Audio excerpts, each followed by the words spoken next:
able to say that can happen. Nĩ kĩgomano kĩrĩa gĩkũrehete hamwe rũhonge rwa ũcirithania na mbunge ya bũrũri mwena wa Mombasa. Ũmũthĩ rũhonge rwa ũcirithania rũgĩtharia igũrũ rĩa hahu ĩrĩa ĩkoretwo ho yegemainie na gwĩkĩrwo guoya marĩ wĩra-inĩ wao.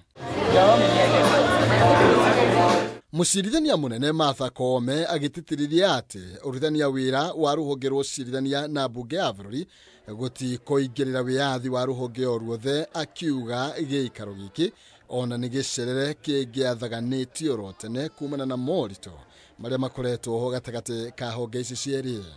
We have a duty to come together to resolve them and to prevent the people from bearing the costs of our decisions. This meeting is therefore not about diminishing the power of the people, nor about changing their trust. It is about reaffirming our collective responsibility, ensuring that each of our mandates is exercised with focus, with unity, and unwavering commitment to the best interest of our country. Oigĩte gatiba ya bũrũri nĩ ĩheanĩte mwerekera mwega wa ũruti wa wĩra wa rũhonge oro ruothe thengia ya gũkorwo ciohithanĩtio mĩrutĩre-inĩ ya wĩra na kĩrĩa kĩrabatarania no kwaranĩria na kũheana gĩtĩo. Let me emphasize for clarity that institutional committee does not erode each one of our independence. We have institutional independence and decisional independence. At an institutional level, the arms of government can engage. However, decisional independence must always remain sacrosanct.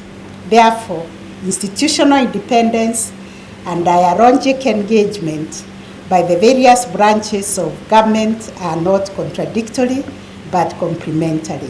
Koome nĩ acakaĩte ũnyihu wa KIGINA gũkorwo arĩ mũhĩnga mũnene ũrĩa ũkoretwo ng'etheire ũruti wa wĩra wa rũhonge rwa ũcirithania na gwakorwo na acirithania nini mũgarũ na ũrĩa kũbatiĩ. I would invite the National Assembly to reflect on a new approach to funding the judiciary, one that recognizes justice as a public good, to be financed with the same seriousness as health and national security. Gĩikaro kĩa ũmũthĩ gĩũkĩte o rĩrĩ mbunge ya bũrũri na rũhonge rwa ũcirithania ikoretwo ikiorotana kumana na ũkinyanĩria wa mawĩra mao, matua maingĩ ma magoti makĩoneka kũgũmĩra mbunge ya bũrũri arĩa nao mahotomagia mĩrutĩre ya wĩra ya magoti na njĩra ya kũmaima mbeca thĩinĩ wa bajeti.